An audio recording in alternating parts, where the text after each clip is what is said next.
જય શ્રી કૃષ્ણ. ઓમ નમો નારાયણ. જય શ્રી કૃષ્ણ મિત્રો. ભક્તિમાર્ગ ચેનલમાં ફરી એકવાર તમારું હાર્દિક સ્વાગત કરું છું. મિત્રો, નારાયણ કવચ અત્યંત પાવન અને શક્તિશાળી સ્તોત્ર છે, જે શ્રીમદ ભાગવત મહાપુરાણમાં છઠ્ઠા સ્કંદના 8મા અધ્યાયમાં આવેલું છે. આ કવચનું પઠન આપણી અંદર દૈવી શક્તિઓને જગાડે છે અને બધી જ બાજુઓથી આપણને રક્ષણ આપે છે. કવચ પાઠ કરતા પહેલા ભગવાન વિષ્ણુ, નારાયણ, શ્રીહરિ તેમજ સર્વ દેવોને વિશ્વ શાંતિ અને આત્મશુદ્ધિ માટે પ્રાર્થના કરવી શ્રેયસ્કર ગણાય છે. તો આપણે આપણા પરિવાર માટે તેમજ વિશ્વના કલ્યાણ માટે શ્રીહરિને પ્રાર્થના કરીશું. પછી આપણે સંપૂર્ણ નારાયણ કવચનો પાઠ કરીશું. પ્રાર્થના. હે પરમ નારાયણ, અનંત અનાદિ વાસુદેવ, હે જગતના ત્રાતા, ધર્મના રક્ષક, આજે હું આપની શરણ આવી ભય મુક્તિ, શાંતિ અને શુદ્ધિ માટે હું મારા મન, વાણી અને કર્મથી આપની આરાધના કરું છું. હે દયાના સાગર, અમારી ભૂલ ચૂકને માફ કરી અમારું રક્ષણ કરો. આજનો નારાયણ કવચ પાઠ કેવળ મારા માટે નહીં, પણ સંસારના સર્વ જીવોના કલ્યાણ માટે, શાંતિ અને પરમ શ્રેય માટે હું કરું છું. હે હરિ, મારી આંતરિક અને બાહ્ય દુઃખોનો નાશ કરો, મને સત્પથ પર ચલાવો અને મારું મન હંમેશા આપના ચરણોમાં અડગ રહે એવી કૃપા દ્રષ્ટિ કરો. ઓમ નમો નારાયણ. ઓમ નમો નારાયણ. તો મિત્રો, આપણે નારાયણ કવચનો આ પાઠ સંપૂર્ણ સાંભળીશું, તો જ એમાં કહેવામાં આવેલું ફળકથન આપને પ્રાપ્ત કરી શકીશું. તો મિત્રો, આપણે નારાયણ કવચ સાંભળતા પહેલા કોમેન્ટની અંદર જય શ્રી કૃષ્ણ અથવા તો તમે જે ભગવાનને માનતા હોય એમનું નામ લખી દેજો, અને ત્યાર પછી આપણે સંપૂર્ણ નારાયણ કવચનો પાઠ સાંભળીશું. અને સાંભળ્યા પછી પણ આપણે આપણા મિત્ર વર્તુળની અંદર પણ આ વિડીયો જરૂરથી શેર કરીશું. તો ચાલો આપણે શરૂ કરીએ છીએ નારાયણ કવચનો પાઠ. નારાયણ કવચ. શ્રીમદ ભાગવતના છઠ્ઠા સ્કંદના 8મા અધ્યાયમાં શ્રી નારાયણ કવચ ત્વષ્ટા ઋષિના પુત્ર વિશ્વરૂપ ઇન્દ્રને કહે છે. વિશ્વરૂપ કહે છે કે જ્યારે ભયનો સમય પાસે આવ્યો હોય ત્યારે મનુષ્ય હાથ પગ ધોઈ આચમન કરી ઉત્તર દિશા તરફ મુખ રાખી નારાયણ કવચનો પાઠ કરવો. જ્યારે ભય આવે ત્યારે શ્રી નારાયણ રૂપ નામનું બખ્તર ધારણ કરવું. નારાયણ કવચ. ગરુડની પીઠ પર ચરણ કમળ ધારણ કરનારા, 8 સિદ્ધિઓ વાળા, 8 બાહુઓ વાળા અને તે 8 બાહુઓ વિશે શંખ, ચક્ર, ઢાલ, ગદા, બાણ, ધનુષ તથા પાસને ધારણ કરનારા શ્રી હરિ, મારી સર્વ પ્રકારે રક્ષા કરો. જળમાં મત્સ્ય અવતારધારી ભગવાન જલતંતુઓથી તથા વરુણના પાસથી મારી રક્ષા કરો. માયાથી પટુક બનેલા વામનજી, સ્થળમાં મારી રક્ષા કરો. શ્રી વિશ્વરૂપ ત્રિવિક્રમ ભગવાન, આકાશમાં મારી રક્ષા કરો.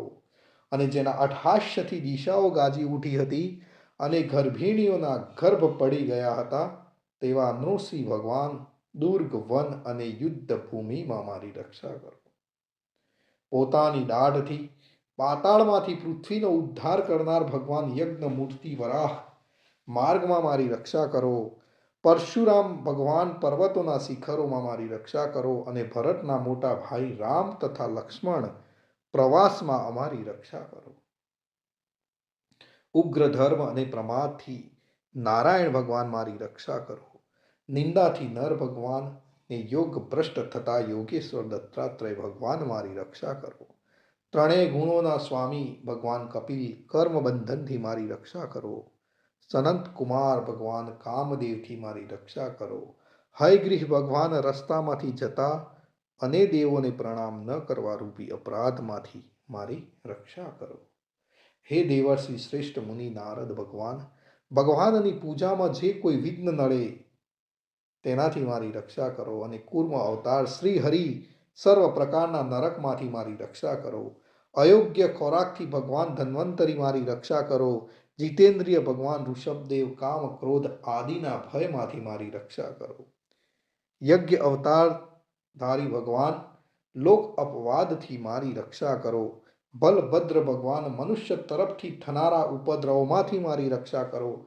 અને ક્રોધાવેશ સર્પ ગણોથી શેષ ભગવાન મારી રક્ષા કરો. ભગવાન વેદ વ્યાસ અજ્ઞાનથી મારી રક્ષા કરો. આ પાખંડીઓના ટોળામાંથી ભગવાન બુદ્ધ મારી રક્ષા કરો.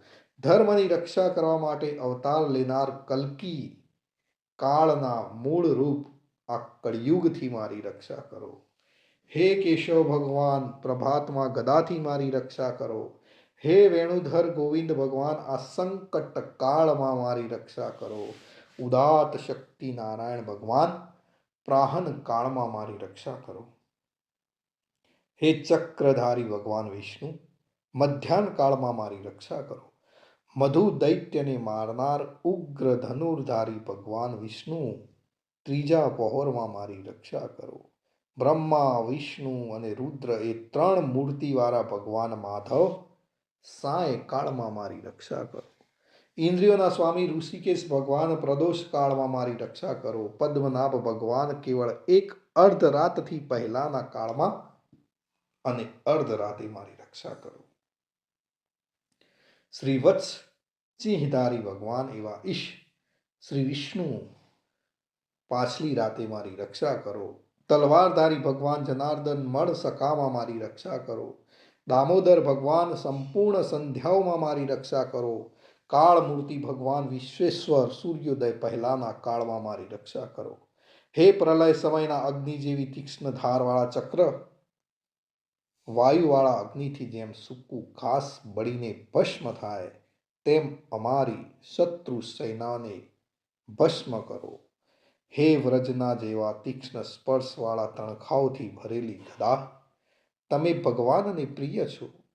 તમે કુષ્માંડ યક્ષ રાક્ષસ ભૂત તથા ગ્રહોનો ભૂક્કો કરી નાખો તથા શત્રુઓના ચૂરે ચૂરા કરી નાખો. હે પંચજન્ય શંખરાજ શ્રી ભગવાન કૃષ્ણ ભગવાન તમને ફૂંકીને ભયંકર શબ્દ કરે છે અને તેનાથી શત્રુઓના હૃદય કંપે છે. હે પંચજન્ય શંખરાજ તમે રાક્ષસો પ્રમથો પ્રેતગણ માતૃકાગણ પિશાચ બ્રહ્મ રાક્ષસ તથા બીજા ઘોર દ્રષ્ટિવાળાઓને નસાડી મૂકો. હે તીક્ષ્ણ ધારવાળી તલવાર તમે ભગવાનના હસ્ત દ્વારા પ્રેરાઈને મારા શત્રુના સૈન્યને કાપી નાખો. હે સેંકડો ચંદ્ર જેવા મંડળ સમાન ઢાલ તમે શત્રુઓની આંખોને ઢાંકી દો તથા પાપી નજરવાળાની પાપ દ્રષ્ટિને હરી લો. અમને ગ્રહોથી કેતુઓથી મનુષ્યોથી સર્પોથી દાઢવાળા પ્રાણીઓથી તથા પાપથી જે ભય થાય છે તે સૌ તથા જેઓ અમારા સુખમાં વિઘ્ન કરનાર છે તે સર્વે ભયો ભગવાન નામના અસ્ત્રના કીર્તનથી જ તુરત જ નાશ પામો. વૈદિક સ્તોત્રોથી સ્તુતિ કરાયેલ વેદમય તથા સમર્થ ગરુડ ભગવાન સર્વ સંકટોમાં મારી રક્ષા કરો. અને વિશ્વસેન ભગવાન પણ પોતાના નામો લેવા વડે સર્વ સંકટોમાંથી મારી રક્ષા કરો. શ્રી હરિના નામ રૂપ વાહન અને આયુધો સર્વ દુઃખોમાં અમારી રક્ષા કરો. ભગવાનના મુખ્ય પાર્ષદો અમારી બુદ્ધિ ઇન્દ્રિય મન તથા પ્રાણની રક્ષા કરો. આ સાકાર નિરાકાર જે કંઈ જગત છે સર્વ ભગવાનનું જ સ્વરૂપ છે. આ સત્યથી મારા સર્વ ઉપદ્રવો નાશ પામો. અભેદ દ્રષ્ટિવાળા મનુષ્યોને ભગવાન પોતે ભેદ રહિત જોવામાં આવે છે તો પણ તે પોતાની માયાથી આભૂષણો આયુધો તથા ચિહ્ન નામની શક્તિઓને ધારણ કરે છે. તે સત્ય પ્રમાણ વડે જ સર્વજ્ઞ તથા સર્વવ્યાપક ભગવાન શ્રી હરિ સર્વ પ્રકારના રૂપો વડે સર્વદા અમારી રક્ષા કરો. શ્રી નૃસિંહ નામના ઉચ્ચારણથી જ જળ વાયુ અગ્નિ આદિનો પ્રભાવ પોતાના તેજથી દૂર કર્યો છે એવા લોકના ભયને દૂર કરનાર ભગવાન ઋષિ, સર્વત્ર ચારો તરફ અમારી રક્ષા કરો. મિત્રો, જો આપણે નિત્ય નારાયણ કવચનો પાઠ કરીએ છીએ તો શું ફળ મળે? વિશ્વરૂપ કહે છે કે હે ઇન્દ્ર, આ નારાયણ કવચ તમારી આગળ જે કહ્યું એને ધારણ કરવાથી તમે શ્રમ વિના અસુરોના અધિપતિઓને જીતશો. આ નારાયણ કવચને ધારણ કરનારો મનુષ્ય નેત્રથી જેના તરફ જુએ અથવા તો પગ વડે જેને જેને અડકે તે તુરત જ ભયમાંથી છૂટે છે. આ કવચ ભણનાર પુરુષને કોઈ દિવસ રાજાઓ તરફથી, ચોર તરફથી, ગ્રહો થકી, વ્યાઘ્ર આદિ તરફથી, બીજા કોઈ તરફથી ભય રહેતો નથી. તો મિત્રો, આ હતું આપણું રક્ષા કરનારું નારાયણ કવચ. ભગવાન સર્વનું રક્ષણ કરે એવી જ મારી પ્રાર્થના છે. અને મિત્રો, તમારા ઘરમાં જો વડીલો હોય અને જો નારાયણ કવચનો પાઠ નિત્ય કરતા હોય તો એમને પણ આ ચેનલને જરૂરથી સબસ્ક્રાઈબ કરાવજો. કોમેન્ટની અંદર જય શ્રી કૃષ્ણ લખી દેજો. જય શ્રી કૃષ્ણ.